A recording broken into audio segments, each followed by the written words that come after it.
Sir ಮೊನ್ನೆ ಮಹಾರಾಷ್ಟ್ರದಲ್ಲಿ meeting ಮಾಡಿದ್ದಾರೆ ಬೆಂಬಲಿಗರೊಂದಿಗೆ. ಮಹಾರಾಷ್ಟ್ರದಲ್ಲಿ ಕನೇರಿ ಒಳಗ ಮೀಟಿಂಗ್ ಆಗಿದ್ದು ನಿಜ. ಅದು DCC ಬ್ಯಾಂಕದ ಚುನಾವಣೆ ನಿಮಿತ್ತ ಅಲ್ಲ. ರಾಜ್ಯದಲ್ಲಿ ಜನಗಣತಿಯನ್ನು ಪ್ರಾರಂಭ ಇದೆ, ಜಾತಿ ಗಣತಿ, ಸಾಮಾಜಿಕ ಗಣತಿ. ಇದ್ರ ಬಗ್ಗೆ ವೀರಶೈವ ಲಿಂಗಾಯತರು ಅಂತಕ್ಕಂಥ ಏನು ಒಂದು ಸಮುದಾಯ ಇದೆ, ಆ ಒಂದು ಜಾತಿ ಗಣತಿಯಲ್ಲಿ ಏನ್ ಬರೆಸಬೇಕು ಅಂತಕ್ಕಂಥದ್ದು ಮೂಲ ಪ್ರಶ್ನೆ ಆಗಿರ್ತದೆ. ಯಾಕಂತಂದ್ರೆ ಸಬ್ಕಾಸ್ಟ್ಗಳು ಭಾಳ ಇದೆ, ಉಪಪಂಗಡಗಳು ಬರೆಸ್ಬೇಕು ಅಥವಾ ಒಟ್ಟಾರೆ ವೀರಶೈವ ಲಿಂಗಾಯತ ಅಂತ ಬರೆಸ್ಬೇಕು, ಏನ್ ಬರೆಸ್ಬೇಕು ಅಂತಕ್ಕಂಥ ಒಂದು ಗಂಭೀರ ಸಭೆ ಅದು ಇಲ್ಲಿ ಆಗಿದೆ. ಮತ್ತು ದಾವಣಗೆರೆಯಲ್ಲಿ ಪಂಚಪೀಠಾಧೀಶರು ಕೂಡ ಒಂದು ಶೃಂಗ ಸಭೆಯನ್ನು ಕೂಡ ಮಾಡಿದ್ದಾರೆ.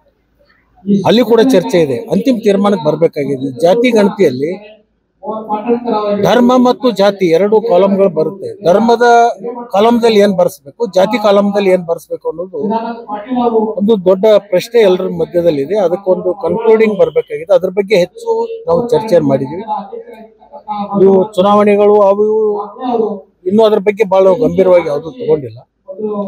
ಜಿಲ್ಲಾ ಮಧ್ಯಮವರ್ತಿ ಬ್ಯಾಂಕಿಂದ ಪ್ರತಿ ಸಾರಿ ನಾವೆಲ್ಲರೂ ಒಟ್ಟಿಗೆ ಸೇರ್ಕೊಂಡು ಜಾತ್ಯತೀತವಾಗಿ ಪಕ್ಷಾತೀತವಾಗಿ ಸೇರ್ಕೊಂಡು ಹೆಚ್ಚಿನ ಸಂಖ್ಯೆಯಲ್ಲಿ ಅವಿರೋಧಗಳನ್ನು ಮಾಡಿಕೊಂಡು ಅನಿವಾರ್ಯ ಆದಂತಹ ಸಂದರ್ಭದಲ್ಲಿ ಚುನಾವಣೆಗಳನ್ನ ಮಾಡಿ ಆ ಬ್ಯಾಂಕದ ಹಿತದೃಷ್ಟಿಯಿಂದ ಮತ್ತು ಬ್ಯಾಂಕದ ಏಳಿಗೆಯಾಗಿ ನಾವೆಲ್ಲರೂ ಕೂಡ್ಕೊಂಡು ಮಾಡಿರ್ತಕ್ಕಂಥ ಕೆಲಸ ಪರಂಪರೆ ನಮ್ಗೆ ಬಂದಿದೆ. ಮುಂದೂ ಕೂಡ ಅದು ಆಗುತ್ತೆ ಅನ್ನುವಂಥ ವಿಶ್ವಾಸ ನಮಗಿದೆ. ಅದು ಸಂದರ್ಭ ಇನ್ನೂ ಬಂದಿಲ್ಲ, ಕಾಲ ಪಕ್ವವಾಗಿಲ್ಲ. ಕಾಲ ಪಕ್ವವಾದಂಥ ಸಂದರ್ಭದಲ್ಲಿ ಆ ಚುನಾವಣೆ ಬಗ್ಗೆ ನಾನು ಪ್ರತಿಕ್ರಿಯೆಯನ್ನು ಕೊಡ್ತೀನಿ. ತಯಾರಿ ಶುರುವಾಗುತ್ತೆ.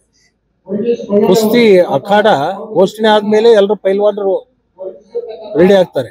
ಅಖಾಡನ್ನ ಇನ್ನೂ ರೆಡಿ ಇಲ್ಲ. ಬಟ್ ಈಗಾಗಲೇ ಜಾರಕಿಹೊಳಿ ಅವರು ಅಖಾಡ ರೆಡಿ ಮಾಡ್ತಾ ಇದ್ದಾರೆ ಸರ್.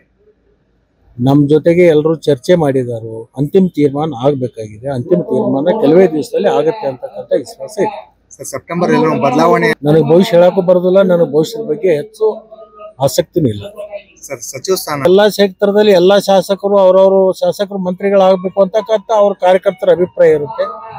ಸಂದರ್ಭ ಬರಲಿ, ನೋಡೋಣ ಸರ್. ಎಷ್ಟು ಹಿರಿಯ ರಾಜಕಾರಣಿಗಳು ಎಲ್ಲದಕ್ಕೂ ಕಾಲ ಸಂದರ್ಭ ಉತ್ತರ ಕೊಡುತ್ತೆ. ತಾಳ್ಮೆ ಇರಬೇಕು ಮನುಷ್ಯ. ನ್ಯೂಸ್ ಫಸ್ಟ್ ನಿರ್ಭೀತಿಯಿಂದ ನಿಮ್ಮ ಪರವಾಗಿ.